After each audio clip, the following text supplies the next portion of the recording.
Australia में महिलाओं के लिए ये दुखद दिन है क्योंकि एक और संघीय अदालत के फैसले ने उनकी आज़ादियाँ और सुरक्षा का अधिकार और छीन ली है। हालांकि इसे पर्याप्त कवरेज नहीं मिल रही, यही इस फैसले का असली मतलब है। अगर आपने टिक्कल बनाम गिगल नहीं सुना तो शायद आप ऑस्ट्रेलियाई नहीं हैं। ये मामला नाम जितना मजाकिया नहीं है। ये वास्तव में महिलाओं के लिए बेहद बेहद महत्वपूर्ण मामला है। तो आज क्या हुआ? फेडरल कोर्ट ने फैसला किया, एक सेकंड, कि ट्रांस महिलाएं असली महिलाएं हैं। इसका मतलब क्या है? ठीक है, आइए जानते हैं कि वास्तव में क्या हुआ और इस कहानी का संदर्भ क्या है। तो 2020 में ऑस्ट्रेलियाई उद्यमी सैल ग्रोवर द्वारा बनाए गए एक networking app giggle for girls को केवल महिलाओं के लिए प्लेटफॉर्म के रूप में डिजाइन किया गया था, जिसे अक्सर महिलाओं के लिए एक सुरक्षित स्थान या ऑनलाइन शरण स्थल के रूप में वर्णित किया जाता है। चैटिंग, नेटवर्किंग, समर्थन, रूममेट्स और फ्रीलांसिंग के लिए। जैसा कि हम सभी जानते हैं, जैसे जैसे हमारी दुनिया बदल रही है और ये पहले से भी ज्यादा असुरक्षित होती जा रही है, महिलाओं को ये महसूस होने लगा है कि उन्हें सिर्फ अपने लिए कुछ जगहों की जरूरत है।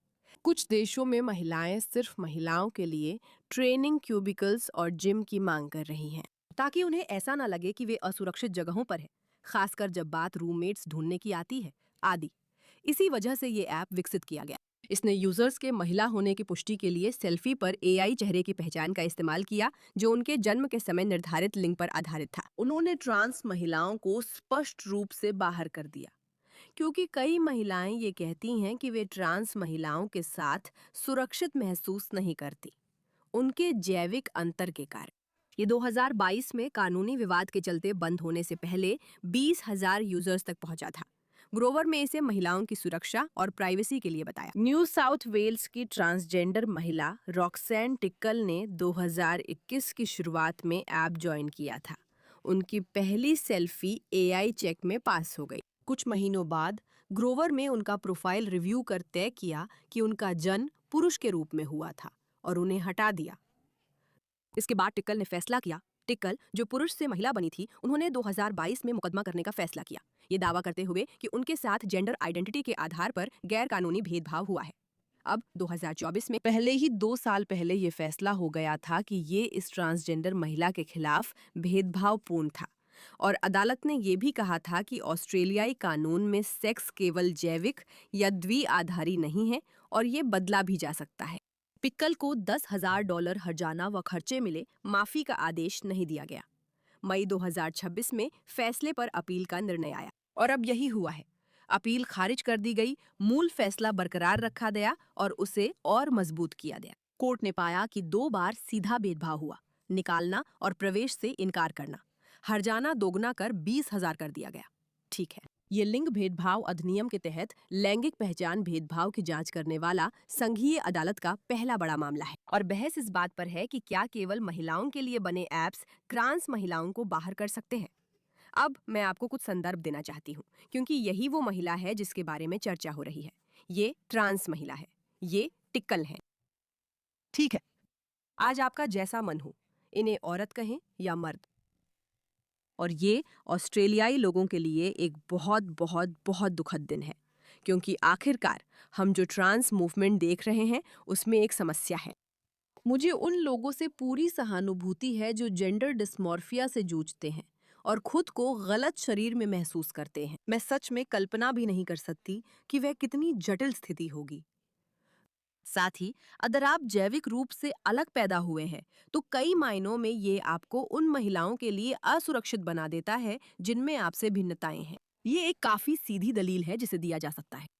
अब ये वो पोस्ट थी जो उस महिला ने की थी जो इस मुकदमेबाजी की सबसे आगे है। गिगल बनाम टिक्कल के फैसले के करीब आते हुए मुझे याद है 14-15 हफ्ते की गर्भवती होने पर मुझे ऑस्ट्रेलियाई मानवाधिकार आयोग से लिंग पहचान भेदभाव की शिकायत मिली थी। AHRC कभी भी निष्पक्ष नहीं था। ये शुरू से ही जेंडर आइडियोलॉजी के प्रभाव में था। जब वे जन्म के समय निर्धारित लिंग और जिए हुए अनुभव के बारे में बात कर रहे थे, तब मैं 20 हफ्ते की गर्भवती थी और मुझे पता चला कि मेरी बेटी होने वाली है। शिकायत को सुलझाने और इसे संघीय अदालत तक न पहुंचने देने के लिए मुझे सहमत होना पड़ा कि मैं उसे उस केवल महिलाओं के लिए बनाए गए सोशल नेटवर्किंग ऐप पर आने दूं, जिसे मैंने बनाया था। सभी पुरुषों को महिला होने का दावा करने देना, माफी मांगना, सेक्स और जेंडर शिक्षा लेना, $20,000 देना और महिलाओं के प्लेटफॉर्म की सामग्री की निगरानी करना ताकि पुरुष जो महिला बताते हैं आहत ना हो। उन्होंने मेरे तर्क को कभी गंभीरता से नहीं लिया कि सिर्फ महिलाओं के लिए स्थान कानूनी है। मुझे लगता था उनका रुख यही था, हाँ तुम दोषी हो, स्वीकार कर लो। जब मैं इस बात पर विचार कर रही थी कि मुझे क्या करना है और उसकी गंभीरता कितनी है, तो मैंने अपनी बेटी के बारे में सोचा और ये भी कि मैं अंततः उसे खुद के लिए खड़े होना और सही काम करना सिखाऊंगी। अगर मैं किसी चीज से डरकर भाग जाऊं तो मैं उसे ये सब कैसे सिखा सकती हूँ? मैंने उनके पेश किए गए प्रस्ताव को मना कर दिया। टिकल ने 60 दिन बाद फेडरल कोर्ट में केस दायर किया और फिर टिकल बनाम गीगल शुरू हुआ। अब आप सभी को एक बार फिर याद दिला दूं, बहस को ट्रांस अधिकारों का मुद्दा बताया गया, जबकि असल में ये महिलाओं के अधिकारों की रक्षा से जुड़ा है। ये इस बारे में है कि महिलाओं को खेलों में भाग लेने की अनुमति होनी चाहिए।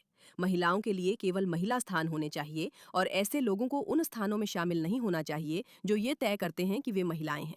ये एक महिला का अधिकार है। इसका ट्रांस अधिकारों से कोई लेना देना नहीं है। ये केवल महिलाओं की रक्षा के बारे में है। अमेरिका में, जहां सुप्रीम कोर्ट ने ट्रांसजेंडर खेल प्रतिबंधों को बरकरार रखा है, ये उसी फैसले का हिस्सा है। अमेरिकी लोग इसका बहुत सम्मान करते हैं और आप इसे यहाँ कलसी पर देख सकते हैं।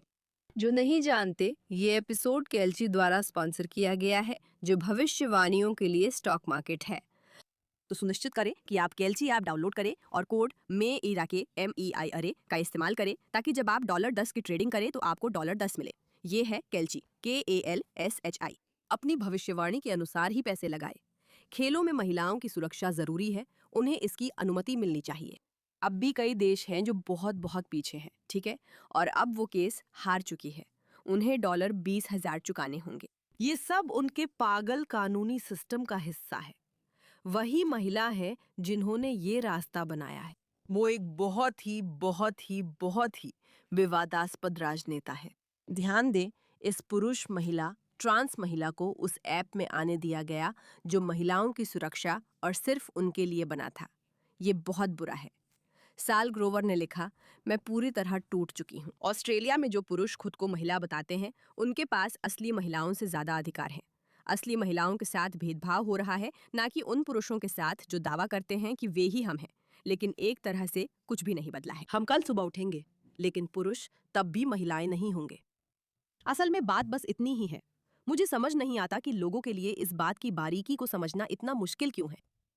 ट्रांस महिलाओं और ट्रांस पुरुषों का समर्थन करना ठीक है, लेकिन उन्हें जैविक महिलाओं और जैविक पुरुषों से अलग श्रेणी के रूप में देखना भी जरूरी है। वहाँ कुछ और भी चल रहा है, बस वहाँ कुछ और ही चल रहा है। और आखिरकार ये कहना कि एक पुरुष जो खुद को महिला महसूस करता है, उसके अधिकार एक ऐसी महिला से ज्यादा महत्वपूर्ण है जो जन्म से महिला है, ये बेहद बेहद बेहद बेहद बेहद समस्या वाली बात है। और अब यही फैसला है कि यही महिलाओं के अधिकार है। एक लिंग स्थान महिलाओं की गरिमा, निजता और मुख्यतः सुरक्षा के लिए बनाए जाते हैं। फुल फेडरल कोर्ट ने आज ये फैसला बरकरार रखा कि गीगल फॉर गर्ल्स ऐप ने रॉक्सान टिकल के साथ भेदभाव किया था। ये हमारे देश की कई महिलाओं के लिए निराशाजनक है जो महिलाओं के जैविक अधिकारों के लिए लड़ रही हैं। मुद्दा सेक्स भेदभाव अधिनियम है।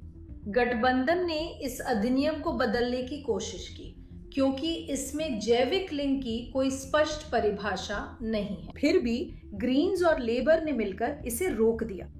अब समय आ गया है कि सेक्स भेदभाव अधिनियम की समीक्षा की जाए। देखिए, मुझे सेक्स भेदभाव अधिनियम की कोई परवाह नहीं है। वैसे ये है रॉक्सी टिकल। फिर से ये एक याद दिलाने वाली बात है। ये याद दिलाता है कि ये ट्रांस के समर्थन में कोई आंदोलन नहीं है। जैसे ट्रांस के बारे में बहस करना, हाँ ट्रांस ना कि ट्रांस। हम इस पर हर दिन बहस कर सकते हैं और वहाँ बहुत सारी तार्किक चर्चा हो सकती है, बहुत सारी सहानुभूति की जरूरत है, बहुत सारी नैतिक स्पष्टता की भी। लेकिन ये कहना कि महिलाओं को केवल महिलाओं के लिए सुरक्षित स्थान से वंचित कर देना चाहिए, ये शर्मनाक है। रॉक्सी टिक्कल ने इस साल 50 साल की उम्र में दोबारा हॉकी खेलना शुरू किया। वो ईस्ट लेमोर हॉकी क्लब की खिलाड़ी हैं। स्थानीय क्लब से संपर्क करने की हिम्मत मुझे लगभग 1 महीना बाद आई। वो लड़की नहीं है, ये लड़की नहीं है, ये लड़की की आवाज नहीं है। जब मैंने ऐसा किया तो ट्रेनिंग के दौरान मुझे उनसे मिलना पड़ा ताकि समझ सकूं कि ये कैसे काम करेगा और मुझे खेलने की इजाज़त है या नहीं, क्योंकि मुझे पता नहीं था। और उस रात वहाँ आना बहुत डरावना था, लेकिन जैसे ही मैं यहाँ पहुँचा वे लोग कमाल के थे। हाँ, रॉक्सी में सच में हिम्मत है। जब मैं वो वीडियो देखती हूँ तो मुझे खुशी होती है कि उस आदमी या औरत को खेलों में जगह मिली। मुझे खुशी है कि उन्हें मंच मिला, लेकिन उन लड़कियों में से हर एक अब ऐसे किसी के खिलाफ खेल रही है जो जैविक रूप से उन्हें 10 लाख गुना तक हरा सकता है। इससे सब कुछ अनुचित हो जाता है। इससे सब कुछ अनुचित हो जाता है। और आखिर में बात यही है। ये मुद्दा ये नहीं है कि ट्रांस महिलाएं बाथरूम में जा सकती हैं या नहीं। ये मुद्दा ये नहीं है कि ट्रांस पुरुषों को फिल्मों में भूमिकाएं निभाने की अनुमति होनी चाहिए या नहीं। ये बहस इस बारे में है कि क्या महिलाओं को ये कहने की अनुमति होनी चाहिए कि वे केवल उन्हीं महिलाओं के साथ रहना चाहती हैं जो जैविक रूप से महिला पैदा हुई हैं। मुझे लगता है ये उचित चर्चा है। और मुझे लगता है कि ऑस्ट्रेलिया एक बार फिर इस्लामवादियों को लाकर, आप्रवासियों को लाकर, इस तरह की चीजों की अनुमति देकर ये कह रहा है कि महिलाएं हमारे लिए सबसे कम महत्वपूर्ण समूह है, जो कि विडंबना है, क्योंकि वे सभी खुद को नारीवादी कहते हैं, है ना? ये लेफ्ट वाले तो खुद को बहुत बड़ा नारीवादी बताते हैं। दिल तोड़ने वाला है। इस मुद्दे पर ध्यान देने के लिए धन्यवाद।